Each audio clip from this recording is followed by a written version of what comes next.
Lho wong kenal kok mung disayang tok ki lelaki apaan? Nek nyet wong lelaki tenanan yo nikah apa kenal terus dinikah ora disayang tok. Ngono ya. Bener Bir. Bener kuwi. Kuwi pelajaran yang baik kuwi ngono kuwi. Nah, Lah nek kok wedok tuh harga diri ya Pak Yoyok nggih. Leres. Nang ki ora mung kenal terus disayang tinggal lunga, kenal disayang tinggal lunga. Nek nyat sayang tenan apa kenal sayang terus dinikah. Tanggung jawab. Tanggung jawab wong. Lah nek ditengi tok piye? Loh, lah iso enak to ditengi terus ditinggal terus piye? Lho kuwi fenomenal lho, orang bener lho, banyak terjadi ngono kuwi lho. Banyak terjadi wi, terus ngono piye? Ya wis tak. Berarti wong lanang sing kebangetan ngene dudu wong wedok. Ya padha kae wong wedok. Lah nyapa wong wedok? Lah kok apa gelem ditengi? Loh, lah digudhak. Lho ini carane lah ya ora meteng sik lah ya iso carane. Lah carane piye? Ya nganggo apa to apa? Assalamualaikum warahmatullahi wabarakatuh, Mas Gareng. Waalaikumsalam warahmatullahi wabarakatuh, Pak Dalang. Alhamdulillah, sehat nggih Mas Gareng? Awit donga pangestu Pak Yoyok kula sehat walafiat jasmani rohani, Pak. Alhamdulillah. Jasmani karo rohani enten bentene to bab kesehatan. Benten. Bentenipun? Sehat jasmani niku perangane badan. Nggih. Nek rohani niku tentang kejiwaan. Oh, ngaten. Nggih. Jenengan yen kon milih salah siji, pilih sehat jasmani apa rohani? Nggih, kabeh Pak nek entuk milih. Kon milih salah siji kok kabeh. Ya nek salah siji penting sehat rohani. Oh iya. Nggih. Dadi pamane mripate tetep kira, tangane ceko, sikile gejik ngoten mboten masalah nggih. Ora masalah. Sebabnya ora masalah. Ya sing penting lak sehat rohanine, Pak. Oh iya. Niku lak fisik, nek fisik niku iso diobati, iso ditambahke. Nggih. Nggih, ning nek rohani niku ya iso ditambani, iso diobatke ning rodok suwe. Rodok suwe. Beda kok, Pak. Nggih. Dadi nek jasmani niku perangane badan, nek rohani itu kejiwaan. Ngaten. Enten wong sehat jasmanine ning ora sehat rohanine kathah. Contone Wong edan sing turun dalan ora katokan nika.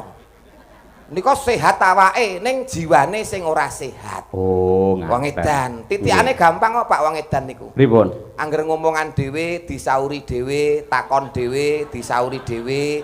Ngoten niku gejalane ngoten niku Pak, gejalanipun Pak. Sik, omonganmu tak rasakne kok suwi-suwi ora penak ki mau. Lha pripun ta Pak? Sing ngusulke teng Pak Wito, Pak Dalang mangke pelawake sinten Gareng tralala kemawon. Sing ngusulke kula. Paling mboten teng mriki jenengan lak ngunggul-ngunggulne kula. Nggih Pak. Lah kok madake kula wong edan. Lho mboten madake Pak. Anu mboten Pak, niki kula mah bahas gejala-gejala wong sing sakit jiwa niku lho Pak. Lah iya wong sakit jiwa ki ciri-cirine pripun mau? Ciri-cirinipun menika anu Pak, sok ngomongan dhewe, tekon dhewe, disauri dhewe, kadang guyu dhewe, nangis dhewe, bengok-bengok dhewe. Niku biasanya sing teng pinggir dalan niku lho Pak. Iki ya pinggir dalan ning sawah pancen iki ning kono ki ya dalan. Maksudnya pinggir dalan gede mriko Pak. Tak akoni nun sewu wiwit jam 09.00 tet mau aku wis omong dhewe, bengok dhewe, nangis dhewe, tak sauri dhewe, guyu dhewe. Tegese sampean madake dalang karo wong edan. Mboten. Sakniki kula nyuwun pirsa Pak. Pak edan mboten? Mboten. Lah ya wis ora edan kok ngamuk ki ngopo? Senes niku Pak. Enggak, beda ya. Iki edane wong golek duit beda Pak. Gen mau lho kula niku lak mriki lak rada bingung nun sewu delalah jenengan ngomongke wong edan teng Alfamart nika lho nggih nun sewu sanding terminal terminal nika Pak nggih. Nggih delalah petuk karo wong kula takoni Pak margi dateng daleme Pak Wito niku pundi? Buh. Daleme pundi? Ora ngerti. Mboten ngimput dusun ngimput niku pundi Purwosari? Ora ngerti. Ngono kuwi. Lah bake bareng tak telesih-telesih dikandani karo bakule Indomaret kono niku wong edan ngono kuwi. Ah niku. Sampeyan ngerti ora? Ora ngerti. Lah iya padha edane iki niki. Mau lho. Sik wong edane apa pripun Pak? Wong edane apa? Tak takoni ning Indomaret. Indomaret apa to Pak? Heeh. Nggih. Daleme Pak Wito ngertos. Ora ngerti. Ngerti. Nggih. Margi teng ngimput ngertos mboten Purwosari. Ora ngerti. Ngono kuwi. Sampeyan ngerti Mas Gareng? Wong edane apa? Sampeyan iki ngerti ora? Ora ngerti. Lah iya. Titenane angger wong ditakoni kok muni ora ngerti tegese edan. Berarti bengi iki Gareng Nggih, mboten niku mawon Pak, titikane kathah. apa? Wong edan nek ditekoni sok ora paham Pak. Kok ora paham? Contone kaya nyun pangapunten kaya snack ngeten niki mawon. Heeh. Niku wong edan niku ditekoni iki apa? Ora ngerti, Pak. Mongko jano niki emping. Niki napa? Sosis. Mboten ngerti wong edan niku nggih mboten ngerti. Mongko niki asline jenenge sosis. Heeh. Lah nek ngeten niki napa, Pak? Ora ngerti aku ya. Lho, tunggale niku berarti yo. Berarti aku karo kowe rombongan. Nggih, Pak, rombongan edan ngoten Heeh. mawon, Pak. Gareng edan, dalange ya melu edan. Melu edan. Berarti ya sindene melu edan. Ngerti dalange edan, dagelane edan, kenapa kok disindani? Dhek melu edan berarti. Ya berarti ora mung sindane, ora dalange, ora dagelane. Lah sapa? Pengrawite niku nggih edan ben kocluk. Lah kok iso? Enak wong edan-edan kok ditabuhi. Oh, dadi kabeh sak panggung edan kabeh. Edan kabeh. Heeh. Lek ngono kowe madake Pak Wito Pak Wito napa? sing nanggap. Pak Wito niku bijaksana, Pak. Loh, kok bijaksana? Wong edan-edan dilumbukne kon main disangoni, Pak. Bijaksana yo dadi piye tok, Pak? Lumayan sak setelan pisan. Nggih, Pak. Kula wis kemringet yen angel diteno tak 30 kula. Niki dalam rangka tasakuran pernikahan Mas Pak Wito karo Ibu Mariati. Wah, pernikahan emas Nggih, monggo. luar biasa, Pak Suwito, Bu Mariati. Mencapai di titik pernikahan emas bukanlah sesuatu hal yang mudah. Leres. Melalui proses nggih menika keluarga yang sangat luar biasa tentunya. Banyak cobaan, banyak godaan, namun beliau berdua mampu menjalani sampai di titik pernikahan 50 tahun utawa pernikahan emas. Tepuk tangan terlebih dahulu untuk Pak Suwito bersama Ibu Mariati. Ngeten niki sing mari geter kula ngeten niki, Pak. Kok geter? 50 tahun pernikahan emas niku lah luar biasa iso bertahan toh, Pak. Nggih. Mula nek 50 tahun diarani emas. Lah kula niku monel men mboten pun bubar, Pak. Perak ya urung. Belas kok perak. Nggih. Mula niki iso kanggo tulodo marang liyan panjenenganipun Pak Sumardi. Mboten nuwun sewu jenengan riyen lak teng Palur Karanganyar. Aduh iki. Lah sakniki kok pindah teng Wonogiri ini sebab napa? Lah kula asline mriko, Pak. Asline mriko. Asline Wonogiri. Nggih. Nggih ten Palur niku lak riyen mbok wedok. Nggih. Anak-anak telu terus akhirnya 20 tahun omah-omah anak-anak telu terus kula pindah ten Wonogiri. Lah garwane? Anu, transmigrasi bablas umroh, Pak. Alhamdulillah niku ngibadah sae niku. Ganjarane gedhe niku. Ganjaran gede iki nek transmigrasi tenan nek umroh tenan. Lah piye to? Minggat. Minggat pamane dadi TKW ana Malaysia ning Hongkong, Cina. Wah, kuwi apik iki pahlawan devisa negara niku. Ngentuke dhuwit. Ngentuke dhuwit. Niki minggate gondol wong kok. Entuk dhuwit ngeten niku. Ah iya, wis disyukuri, Syukur, Pak. Kalau bersyukur malah enteng sanggane kok ngopo. Lah kok enteng? Lah rantai bojo malah rantai beban kok, Pak. Lah lek butuh terus piye? Tuku. Elek. Maksudnya misalnya butuh sego ngoten lho. Orang liwat tadi tuku teng warung. Iya. Misalnya butuh napa ngoten tuku teng warung ngoten lho, Pak. Oh iya, lek ngono ki ape mak teratap tak kira tuku sing maksiat ngono ki. Lah mboten gareng anak buah Pak Yoyok niku istiqomah, Pak, mboten neko-neko, Pak. Amin, alhamdulillah. Asmane Pak Suwito yen cara Jawa, Suki luweh Suwito iki komplite iki tegese lak nuwun sewu wong sing bener-bener ngabekti. Ora mung ngabekti kelawan Gusti ingkang Maha Kuwasa ning uga ngabekti karo tangga teparu kiwa tengene. Mula raneh ramoka panjenengane bebrayan nganti 50 tahun ditresnani karo piyai akeh ing Laladan Purwosari sing ngesterani rawuh semene akeh kuwi Suwito. Nggih, Pak. Saiki lek per huruf piye Mas Gar? Lah dalah aku wis mbatin iki mau mesti kenek ngene iki. Ora jenengan lek kepinterane kecerdasane lek bab kuwi. Niku lak riyen, Pak.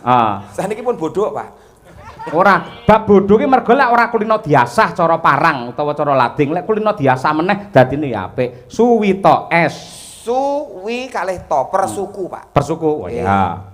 Su menika sugih katresnan. Panjenenganipun Pak Suwito sugih katresnan ya tresna marang garwa, putra lan kulawarga. Betul, nggih. Nggih, niku su. Wi. Halo, Wi. Nggih Winarno nembe mikir alon-alon. Oh iya jenenge Winarno. Nggih. Nggih. Bareng Winarno. Lagi to, Pak. Leres. Oh ya kabeh iku kudu nganggo dipikir. Salah menawa salah muni wong iki taruhane iki kesejahteraan urip kok, Pak. Iya, nggih.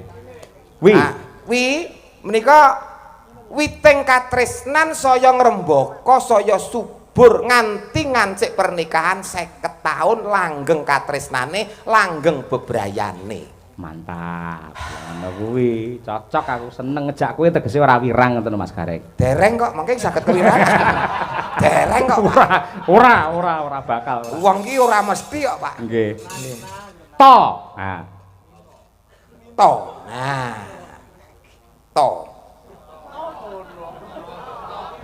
Tondo iki sing diarani keluarga bahagia sejahtera sakinah mawaddah warahmah sing iso kanggo tepa tulodo anak lan putu-putu lan kabeh para kulawarga. Iya, nggih. Aja marem dhisik wong bebojoan lak kakung karo putri tegese Pak Suwito karo Ibu Mariyati. Mariyati mati tenan iki. Dalange kecerdasan dagelane wis level veteran ngene. Pokoke kudu iso. Ya, terus nggih.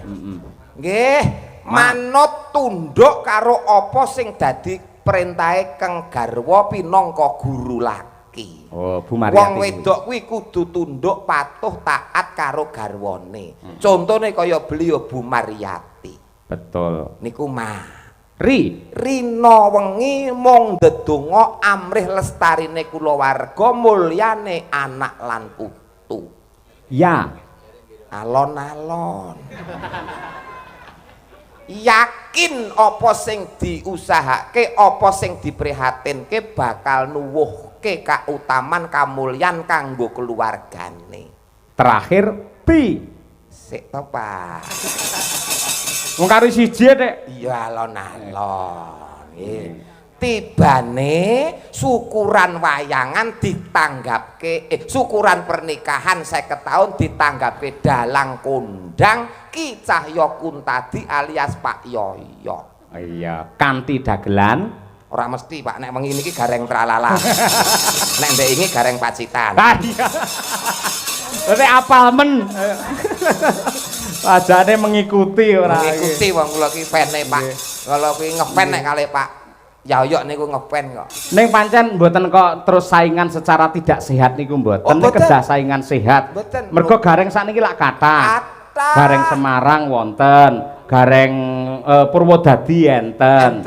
Gareng Pacitan wonten. Mojiroji. Nggih, terus Mojiroji enten. Enten. Nggih, kathah sanget. Enten. Adu keterampilan. Nggih.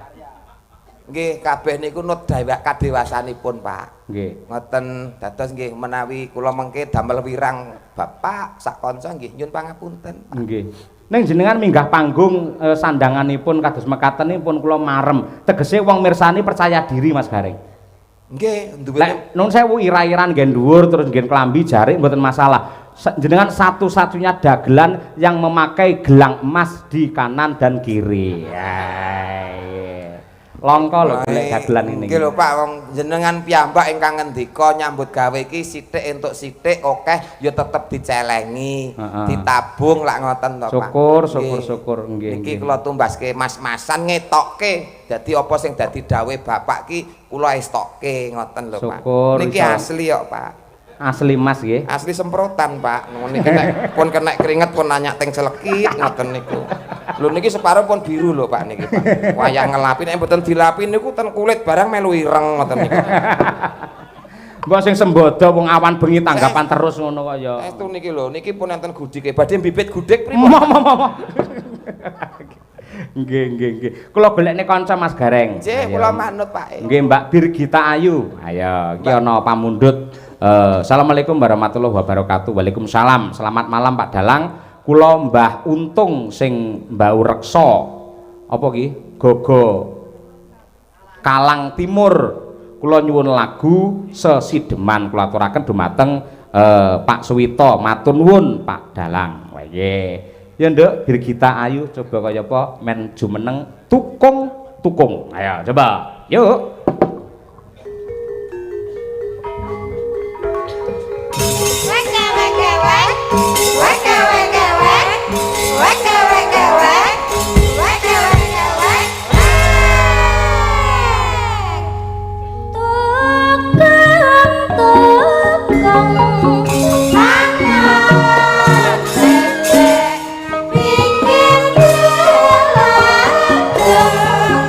Senang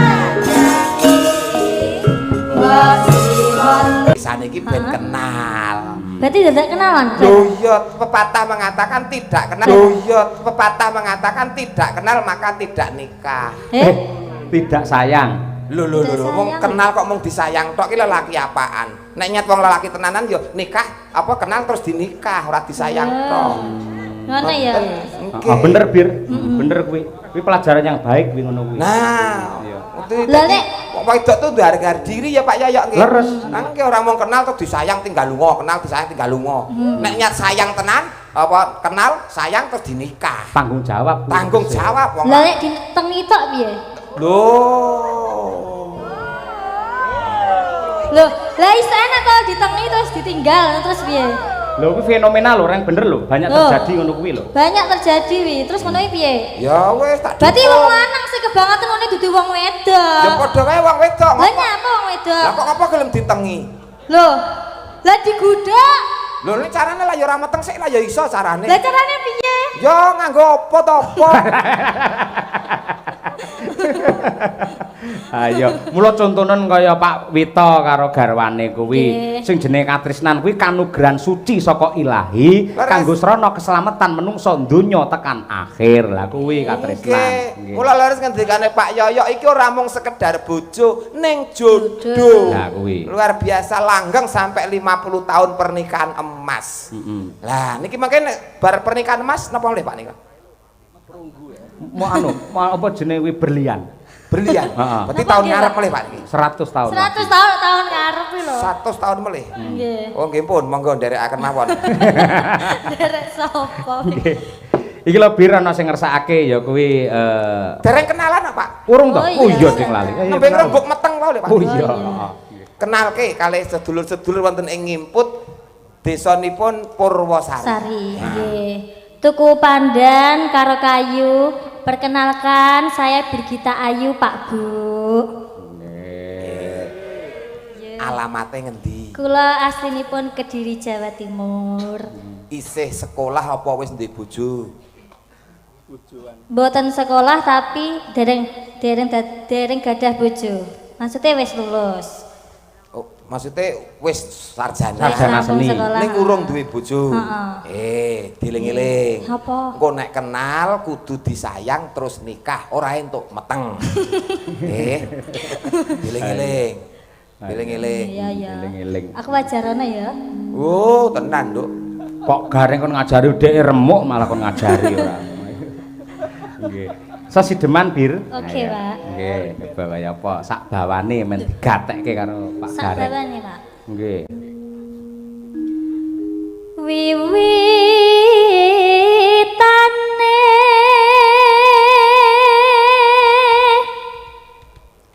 anderek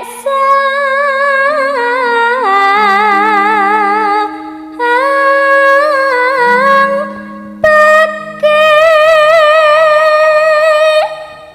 artekno ngene iki Mas ben ketok kecerdasanmu dibandingke gareng-gareng liyane wi mau. Wiwitane Anderek sang pekik. Angel ra. awalnya ikut Sang peke. itulah sang pekik. Piyayi sing ganteng Jatmika. Lho lah nggih, sang pekik niku piyai sing ganteng Jatmika. Betul. Putrane Pak Anom Surata. Oh, ini ngangge sembodo mburine ayo. Dalange winong ya ayo. Neno. Ayo. Priya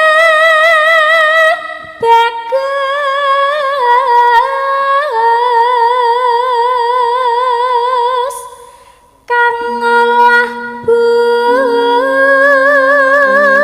budaya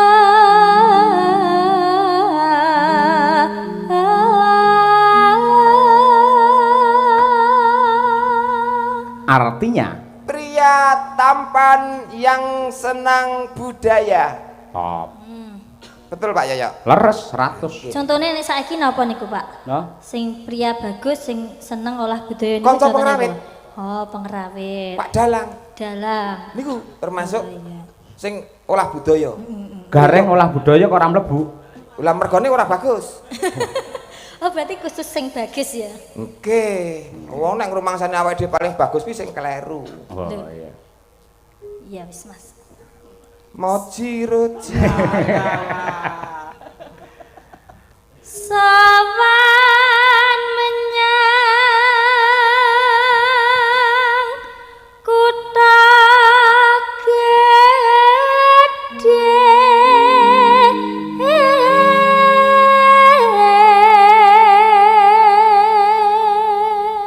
Artinya Datanglah ke kota besar. nah ya Wah, aku angger apal kono gleling kok, Pak.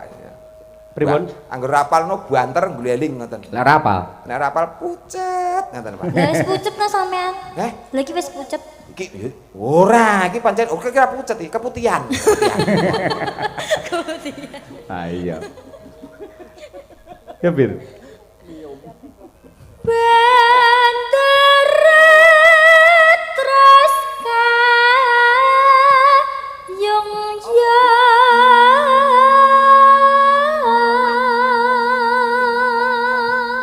Sehingga tuannya merasa tertarik. nah betul Kulok, Pak. Nggih. Pripun lulusan Eskari ngeten iki, Pak. sarjana karawitan sampean. Sarjana Mas. karaoke, Nduk. malah ora Selendang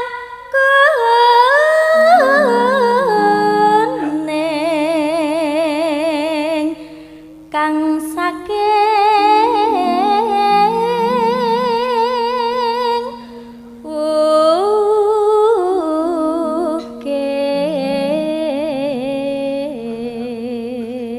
ukir. artinya Selendang kuning yang dari gunung. wah ya wukiri gunung ya Nggih. Maksudnya piye kok selendang kuning kok saka gunung iki? Lah kowe ra iso to?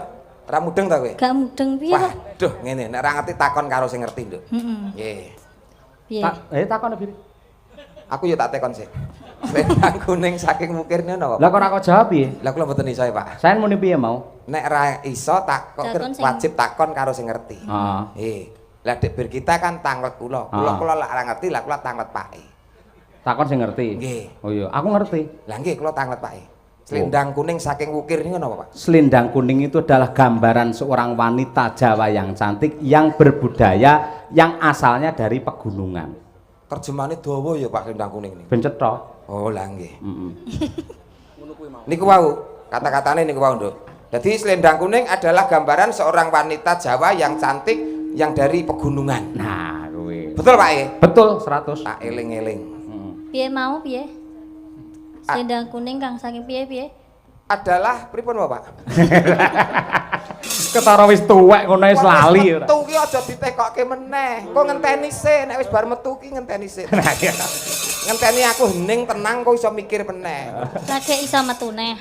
Heeh. Sing metu apa nih? Pikirane lho, pikirane. Oh, pikiran. malah ora Bar metu kok kon metu meneh. Suara kurang permana. Suara kurang begitu jelas. ya Ning wasesa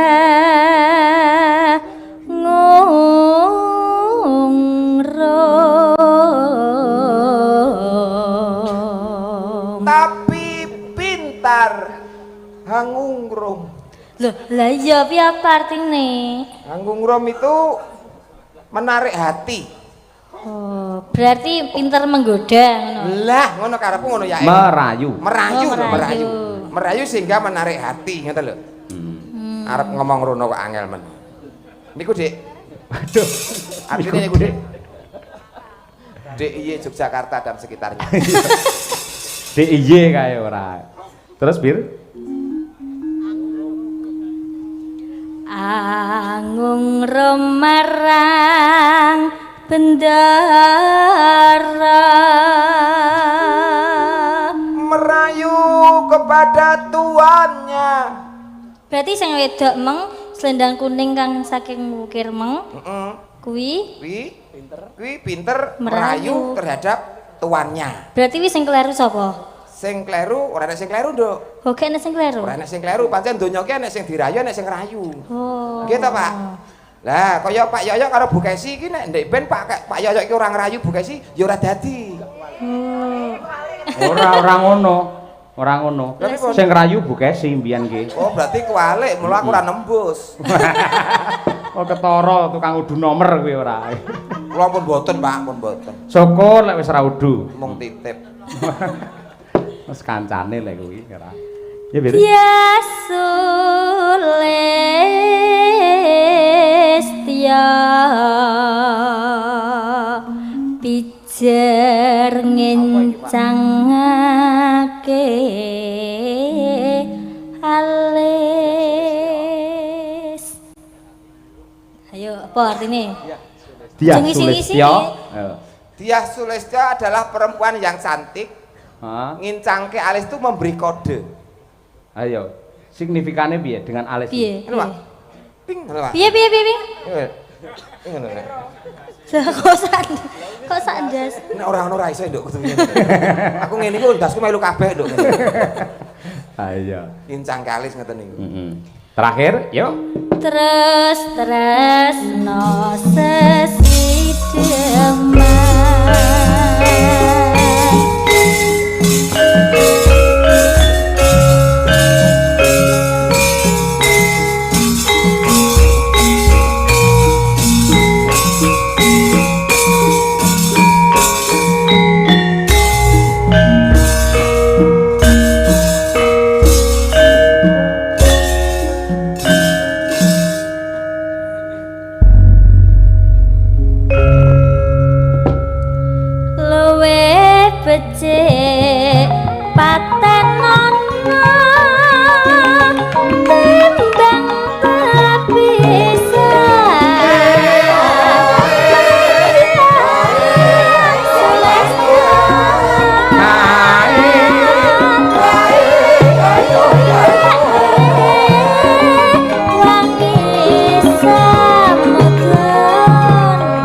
kejawi kula aturaken dumateng sedaya para lenggah ingkang kepareng rawuh wonten dalemipun Pak Suwita. Ugi kula aturaken dumateng para kadang para bala-bala ingkang kepareng monitor lumantar streaming Kuntadi Channel. Wah ya lumayan akeh ya. Kaya ngono ki matur nuwun katresnanipun para subscriber Kuntadi Channel. Ya. Ya ndak, Bir? Uripana kutang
sembah nuwun genduk Birgita Ayu made in saking kota Tahu Kediri sampun ngumandangaken sesideman Mas Gareng. Cih karya Mbah Haji Sukron Suwondo. Inggih, niku penting Pak. Dadi sing nembak tembange napa nek saged sing ngripta niku nggih disebutke. Nggih. Lah ditambahi dongane Abah Sukron Suwondo pinaringan sehat walafiat awet sehat awet momong anak putu awet gagah. Amin. Amin. Amin. Matur nuwun pandunganipun Mas Gareng. Alhamdulillah nggih. Nggih. Lah menika malah babar pisan mboten duga mono. Kala wingi menika sampun syukuran wayangan piyambak sesarengan kalian Bapak Bupati Madiun Pak Hari Wuryanto. Lah kok ripalungguhan samangke Bapak Wakil Bupati terpilih Madiun Bapak Dr. Purnomo Hadi kepareng rawuh wonten dalemipun Bapak Suwito Mas Gareng. Wah, luar biasa.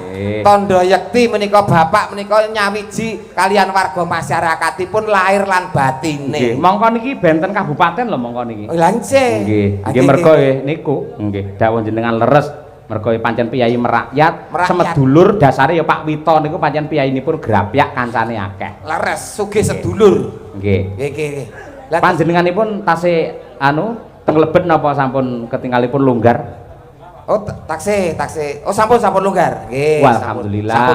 Sampun siap. Nggih, menawi longgar nuwun sewu dumateng pepunden kula Bapak Purnomo Hadi. Mriki pinarak wonten ing pepanggungan paring dawuh kangge nentremaken swasana lan paring pangestu panjurung dumateng Bapak Suwito sak keluarga. Sih. Bapak Purnomo Hadi, ciri khasnya Madiun panas-panas melaku. Mangga, yuk diaturake, dados.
Rumiyin tepuk tangan kagem Bapak Wakil Bupati Madiun para kadang. Matur sembah nuwun Mas Dalang Mas Cahyo. Jane seminggu lak wingking nika jane pun kepanggih kok ya diunggah neneh to Mas Gareng. Mboten dados menapa Pak niki tandha yekti bukti tresnane Pak Yoyok kalian panjenengan Pak Purnomo. Paling-paling bedang dalang nene Madiun paling. Walah mboten salah niku Pak. Mboten salah Pak. Matur sembah nuwun Mas Dalang niki mugi-mugi Pak Suwito kali Mbak Pariyati niki dados contoh tauladan katen kita sedaya nggih. Amargi bebrayan niku kedahe nggih sing harmonis. Mila saking menika mangke muga-muga sedaya mawon contonen ora sah pernah satru-satrunan. Keluarga niku, kayak keluarga sing harmonis. Terus nek saged niku nggih yo rabi ki pisan ae Mas Gareng aja sampean. Pisan mawon nganti kukuting Yoswa, Pak. Yo kedahe nggih ngoten. Ngoten nggih Mas. Jenengan nuturi kalih Gareng niku pas. Mergo niku pun pindho le rabi. Kira ya meh tambah nah. Wah, mboten Pak. Sudah capek, Pak. Ya kebetulan ora neng sing gelem Mas saya. Nggih. Ning mboten kok krana Mas Gareng niku nakal, ning pancen nggih lelakone kedah mekaten. Ya, sok ganteng. Nun? Sok ganteng. Oh, sok ganteng. Iya, kayak dhuwit jane ya ora pati duwe. Mboten. Duit nggih pas-pasan, rupa ya pas-pasan. Delalah kok ya masalah ten kula lak ngoten Pak. Lah nggih ya akeh sing dihapusi ngono lho. Monggo Pak. Pak, niki luar biasa lho Pak Purnomo Hadi, Wakil Bupati Madiun ning Sonjo utawa Tetile utawa Serawung kalian warga masyarakat wonten ing Ponorogo Pak. Luar biasa. Niki Mas tegese punya hati merakyat tidak membeda-bedakan. Kaya beliau Pak Purnomo Hadi menika. Luar biasa Pak. Ning hati-hati Pak Purnomo, anggere dagelan omongane kados ngoten niku ngati-ati. Mergo wajahe pun mboten kaya Gareng malih kaya kotak amal niku. Ketingale ngoten Mas saya. Mboten wong menawi bapak niku mboten usah nyuwun niku bapak pun pirsa. Ya ta. Alah Pak, ora usah isin-isin. Mboten Pak, mboten saestu pun turah cukup Pak, pun turah cukup pun matur nuwun. Nggih. Niku pangapunten kalian Bapak Sugito rencang menapa Pak? Menika kebetulan mantune Pak Suwito niku sederek kula keng Lembean. Oh, Magetan. Nggih. Oh, sedulur kantut. Nyai kula niku saking Lembean niku sedereke Pak Kadimun niku putra mantune Pak Suwito ngoten. Pak Kadimun niku? Nggih. Lah niku Pak Lek kula. Masa? Lah. Sik. Kadimun sapa? Lembean, Magetan. Oh, lah nggih. Ngawi. Ngawi. Oh nggih. Dadi kula Gareng niki Pak Kadimun Ngawi. Nggih. Dulurku Pak Kadimun Lembean padha kadimune. Lah nggih, maksudnya sing saka Ngawi niku kerep dolan ten Madiun ngoten lho Pak nggih. Wah, wis. Sedulur dhewe, Pak. Ya wis pas. Nggih, pas. Kula dulur kowe wong mampu kabeh, Pak. Ngono ki lho Mas saya. Nek ora wakil bupati ini ya ora didaku dulur. Ah nggih ngoten. Biasane lah angger piyai enten piyai pejabat ngoten nggih nyedek-nyedek ngoten. Alah napa lho dadak mboten sah pun. Sedulur kok dadak arep nyangoni mboten sah. Tenan ra gelem tenan. Walah mboten sah ragu-ragu, Pak. Malah nggih. Badhe kepareng nyekar napa nembang. Nyekar ki mayite sapa kok nyekar? Nembang ki aluse nyekar ngono lho. Tapi nek kula niki amargi wau mun krawitan sedaya Mas Jaya. Nek kepareng gandutan ngono piye ki ya? Aja meneh kok ndangdut, Pak. Pak nek rombongan Pak Yoyo niku krawitan oke, campur sari oke, pun dangdut oke. Yasinan menoke kok Pak. Alhamdulillah. Tegese niku dididik agama luar biasa kali Pak Yoyo. Alhamdulillah. Penting keluargane sakinah mawaddah warahmah. Monggo Pak, monggo. Amin. Monggo. Kono sing do sakinah ya kono, monggo. Oh. Nggih. Pokoke penting niku golek wong ayu. Lintang asmara kagem sederek. Wah, wis ganti ta lagune Pak.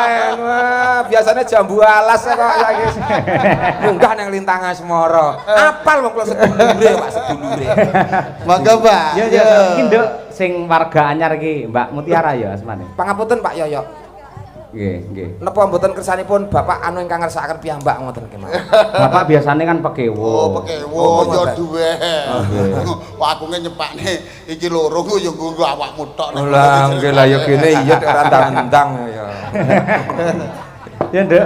Jumeneng ngancani Pak Wakil Bupati lho. Iki spesial lho. Nggih nyuwun pangapunten Lintang Asmara kagem panjenengan sedayanipun. Nggih. Wong ayu tresna mugi narya tamba susandra ning batinku. Sedap dipaske kare larasipun. Remenane langsung niki. Nonon? Remenane langsung. Oh, ampun kemrungsung Pak, ngangge pemanasan. Nggih. Puas Nek Kanjeng. suwantene sae Pak nih sampeyan. Sae. Tur apa lintang asmara suwantene kong gua. Iya. Biasane karaoke-ne ten pundi, Pak? Marai konangan Kang Gareng. Monggo sarengan Pak Wakil diaturake yo. Lintang Asmara. Nggih. Semanten, Pak. Yuk. Monggo, yuk. Wong ayu Ya, kuwi. tresnamu kinarya tamba susanjra ning batinku. Ayo, asli lho.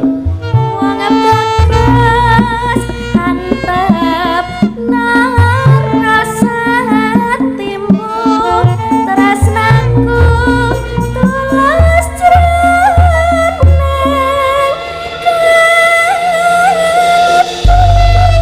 Ya. Semangat nggih Pak Purnomo, semangat pasti bisa nggih. Sudah tahu peraturannya, Pak? Cobi disebut nih peraturannya nopo. Tidak boleh pukul bagian dada. Ya. Pas. Iya. Monggo Lintang Asmara bersama Pak Wakil Bupati Pak Purnomati. Nyacos. Oh.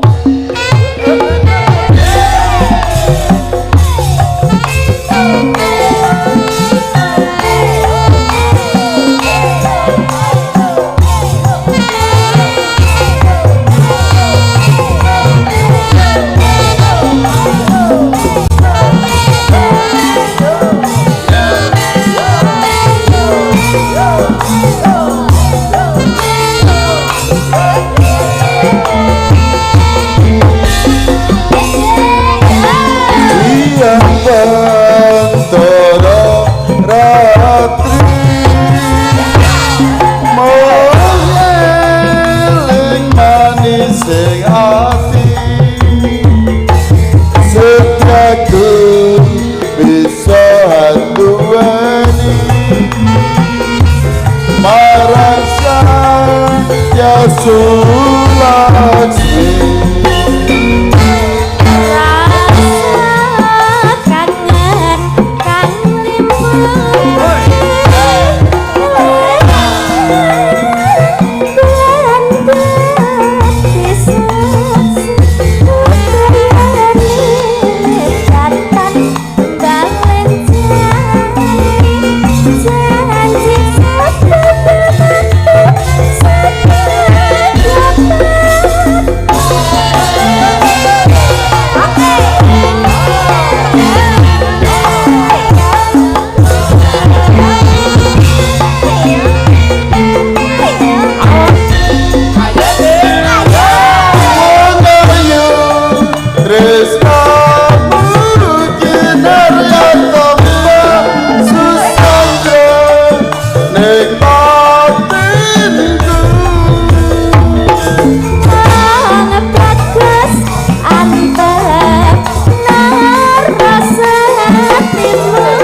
Purnomo Hadi. Matur sembah nuwun Mas saya.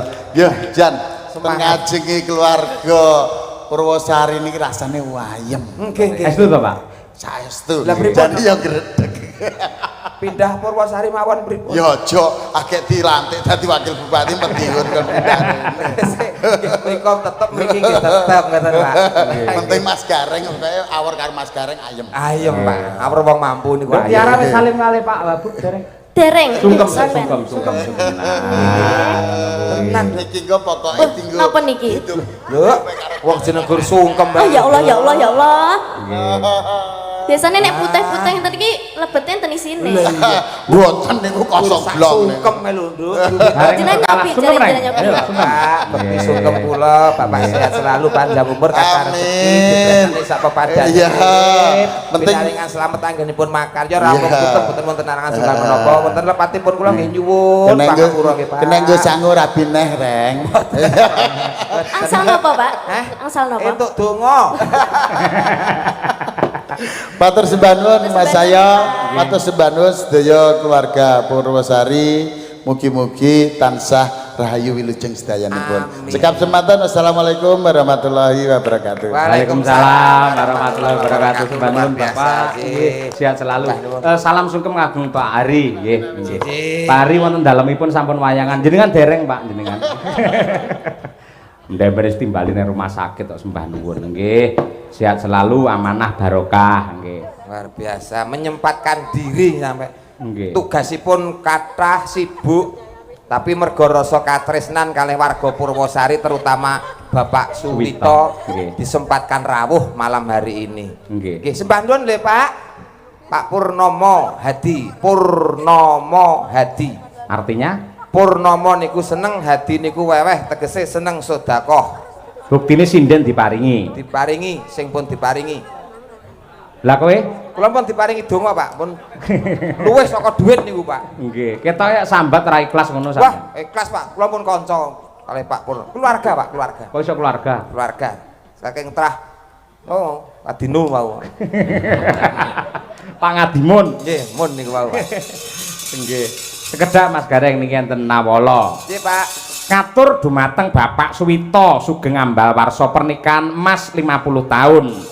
Mugia sehat selalu panjang yuswa ugi ngaturaken sembah nuwun sampun paring lelipur dumateng warga masyarakat Purwosari. Nyuwun gending lestari tertanda Mbah Lurah Purwosari. Anu, ingkang badhe calang kagem anu, ke balai desa. Empun calang. Oh, pun. Empun. Mei, Pak nggih. Non? Mei. Mei tanggal 20 Mei. Alhamdulillah. Nggih. Nyicil ayem, nyicil ayem. Kosong niku jenengan. Kosong, Pak. Nggih mang teng griya mawon niku kosong. Lho, mboten katut to, Pak? Lah niki rapate dereng rampung untuk menentukan bintang tamu sinten dereng rampung. Oh, nek niki kula- kantun perjuangan jenengan ketika dalu niki jenengan bisa menyenangkan warga masyarakat Purwosari mesti sok 20 katut. Abet iki. Ayo kuwi. Ya siapa? Siapa? Ini masih dirundingkan lek dalangnya pun positif. Nggih. Nggih, ya nek pama ora wengi kula ya campur sari awane ra apa-apa. Awan mangke kangge anu kerja bakti kali gerak jalan. Esuk elektron Pak, kula mengke esuke. Jalan sehat. Nggih, sidane niku mengke mboten kerja bakti, mboten jalan sehat, nggih mboten wayangan, Pak, ngoten. Let maksude? Sidan sisan ngen padha sing ora mangane, Pak. Ya aja mutung ngono kok ya. Melu, Pak, melu kok. Amin amin nggih. Bapak Suratman, nggih. Serangan nggih. Serangan Sukorjo minta gending. Serangan, Pak. Serangan. Serangan Nggih. nggih. Serangan, serangan, Pak. Nggih. Lah iya. Iki jane wis enek tandane aku sing kleru sing maca. Lho lah nggih. Nggih. Serangan. Nggih. Senes serangan. Lah bedane apa? Beda, Pak. Lek serangan itu adalah suatu agresi militer, itu namanya serangan. Heeh, lek serangan. Serangan niku nggih, menika nama desa, Pak. Nama desa. Oh. Dong ora? Ora dong aku. Nggih. Seraki musik. Nggih, ngersakaken sambal kemangi Roro Jonggrang. Sekian, terima kasih. Sembah nuwun, sembah nuwun. Iki Lestari, ayo Nduk, Winong Nawangsih karo Mbak Tri Hastuti coba kaya apa? Wis siji-siji saiki ganti loro. Monggo Mbak Winong kalian Mbak Tri. Astu. Mbak Tri Astuti. Nggih. Nah. Kagem sepot, Pak. Sinden Madangkara piye? Sae Pak, sip Pak. Ah iya. Seneng Iki gendut tiara iki cah kok Narga ta, Nduk? Sama di Sama dalam dalam. meja. Nggih leres saking badekan. Oh, Mbak Deka. Nggih. Cah Mbak Deka. Mau sanjange warga anyar padahal kula pun pribumi mriki lho. Oh, maksudnya anyar nang Madangkara. Nggih. Oh, nang Madangkara anyar. Nggih. Oh, ya betah ya, Nduk, nang Madangkara. Lah kenapa kok ngoten niku lho? Yogane bagus-bagus kok. Wis nggih jan lho. Ya. Bagus-bagus enem-enem sedaya. Madangkara ki nek yoga ya apa tuwa langsung diyasinke kok. Ya ora kaya. Nggih. Kaya Anu betah. Pak Edalah nggih. Nggih. Asmane Pak sinten? Pak Marsudi. Oh, jeneng. Gusti Allah delondonge Kenapa? Marsudi ya kowe iki. Kenapa? Masalah Tenar, Reng? Lah halah. Jenengmu si sapa nduk kae? Sinten Pak Bau? Tiara. Tiara. Mutiara. Gusti Allah Mutiara Kenapa? nek Marsudi.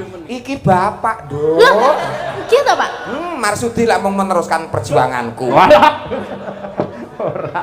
Dile bapak ya nyangoni kok. Ah, Nggih. Nyangoni lagi monggo. golek, Nduk, lagi golek. Aku ra mbak pakmu ra apa-apa. Winong iki saka Tulungagung. Tulungagung, Ya, Jing. Karo Mbak Triastuti coba berdiri berpacu dalam melodi. Melodi biar tak asik. tang tak tang tang tang tang. Oke.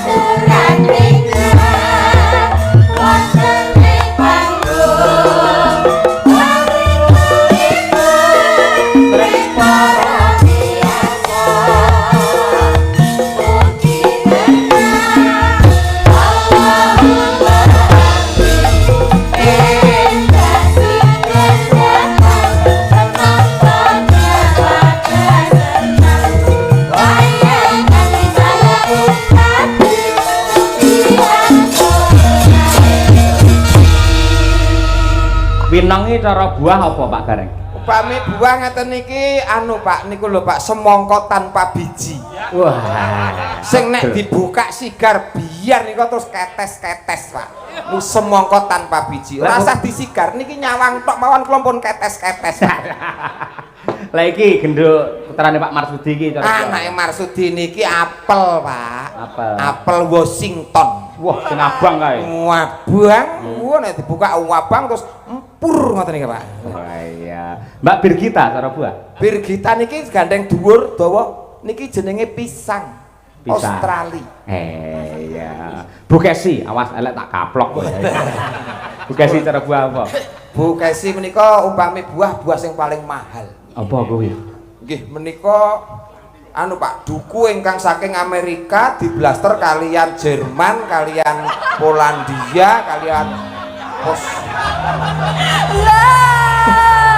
Blasterane kok akeh men iki. Pokoke sae to Pak. Nggih. Bang Mulir Ranggo ndas pokoke Blasteran Ambon karo kepok anak-anak kluthuk ya kuwi. Oh niku lak blasteran nggih. Lek Mbak Tutik cara buah apa? Aku. Lah niki buah sing nggih kesehatan Pak. Apa kuwi? Apa? Pace. Sik tak urus. Nek pace iki ada istimewane lho menurutku. Enak istimewane enak. Walaupun dia itu ketoknya diambu ki sengak ora enak. Sengak jane ra enak. Aja meneh kok diambu, dicedhaki wis kudu mungkuk-mungkuk kok. Pace iki. Iya, tapi nek dibelah itu ada bijinya. Ireng-ireng kae. Oh, ireng-ireng cilik-cilik Lah. kayak nik. Pringkil-pringkil ngono. Heeh. Tapi kae enak lho. Kecing kae tak wonge. Apa wis tau ngambu? Pace lho pace. Heeh, pace. Ngono lho gumunku kok codot ya doyan gondol iki lho gumunku. Sampeyan ya tau mangan to pace, kepepet. Malah ora. Mergo wining iku khasiate nek nggo obat. Obat apa? Asam urat, darah tinggi, kolesterol. Ngangge niku pace niku. Moringa kalah karo kuwi. Nek boten sembuh baru ke bio moringa. Aja dijujuk kondangan. Jare Iki wis tak persiape 3 dina arep makan. Ampun dijujuk sik. Maaf aku ora ngerti Kula nyuwun gesang dan. sik tau. Jaremu pace kae, ndek kan sampean ngomong, duwe penyakit kencing manis. Dimene pace ya mari to sampean. Mari. Tahu kencing manis to? Tahu kencing manis ki 3 tahun Pak kalau kencing manis. Masalah. Kan tek gawe niku kula ya ratu gula, Pak. Ngecom teh pahitan ngoten kula mentang ring teng meja terus kula turi lah ngoten. Terus Kencing manis sih penyakit kok malah dituri ora. Mbah wong nyatane ya manis. terus urip ya, saiki urip ya omongnya. Urip, nek anggere kena kipas angin mati meneh. Ayo, tunggale kae lho. Iki lho, nong kulino ndelok film Walid to, takon. Apa? Iki ben takon. Ini Pak Gereng takono. Walid nak Dewi boleh. Takonono. Wis pokoke Walid nak Dewi boleh ngono wae. Sing piye to iki? Wis tak pokoke. Pokoke ngono kuwi. Nah, wong tuwa ora ngerti. Walid nak Dewi boleh ngono ya. Walid Nak Dewi boleh. Walid nak Dewi boleh. Tak nak, Walid dah layu. Oh, nek ngono ya Walid Walidaya.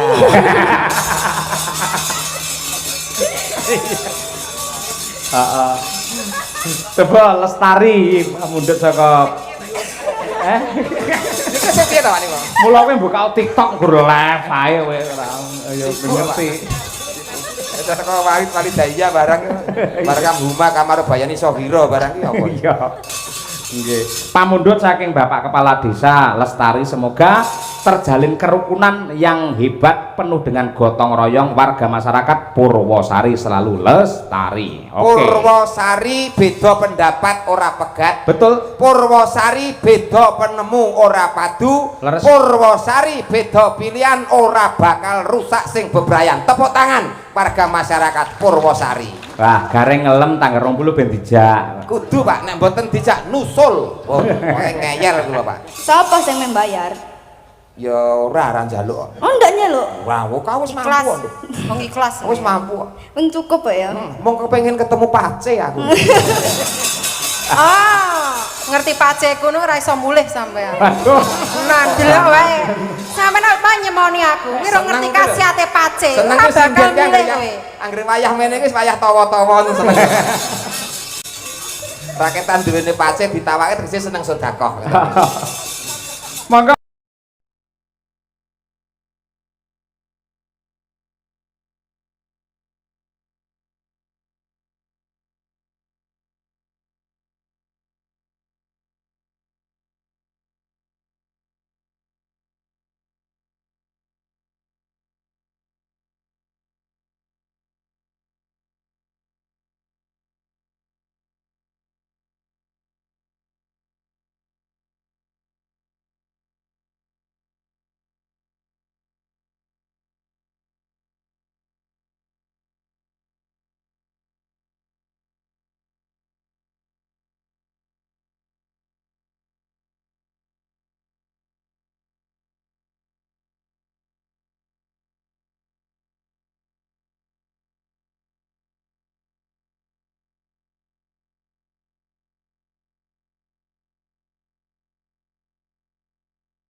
kasih Genduk Winong Mbak Tri Harsuti Mas Gareng Dawuh Bapak nyuwun pangapunten wau sampun mawanti-wanti dawuh saking Bapak Suwito sampun dados tradisi keluarga mriki menawi tengah dalu niku wonten pandonga ingkang lumantar budaya. Oh ngaten. Nggih, wonten maca pat dandang gula tolak balak cakepanipun namung setunggal ning digarap telung rambahan.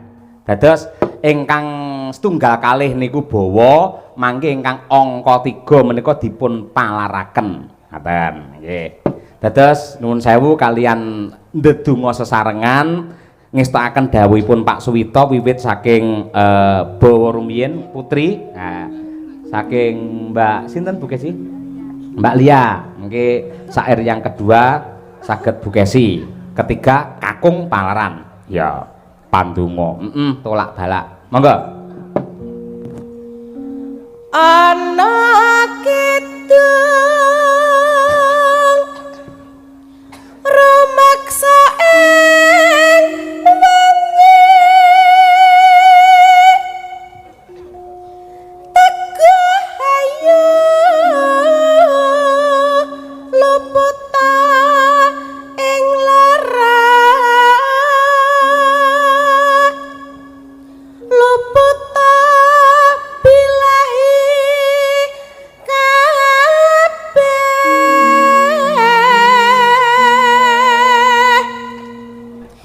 Jim setan datan purun paneluhan tan ono wani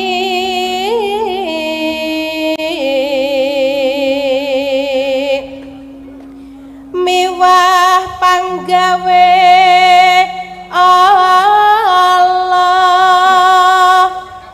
gunane wong luput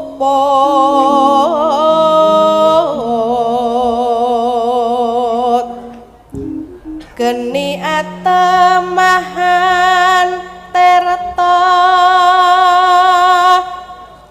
maling adoh tan ana ngarah ing mami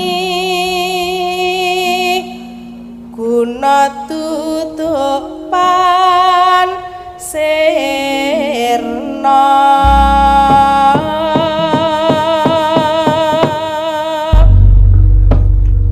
ana kidung rumaksa ing wengi teguh ayu luputa ing lara luputa bilahi kabeh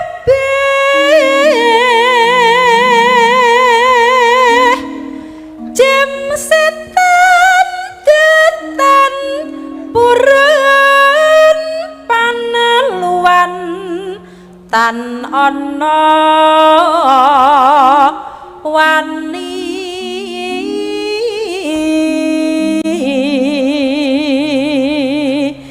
miwah panggawe Allah gunane wong luput geni atemahan tirta maling adoh tan ana nyedak mring mami Serpak Mas. guna duduk pan sirna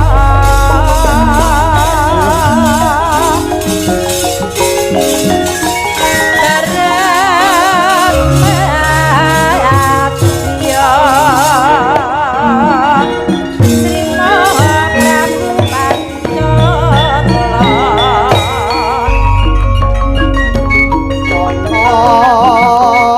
pitung rumaksa ing wengi teko ayu luput ing lara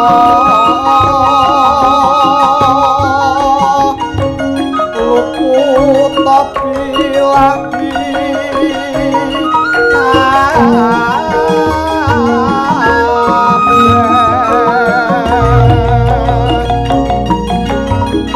tim setan datang urung panalukan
Durga Mendak Kalasirna Yuwana Basuki lan Widodha keluarga Bapa Suwita Pak Gareng.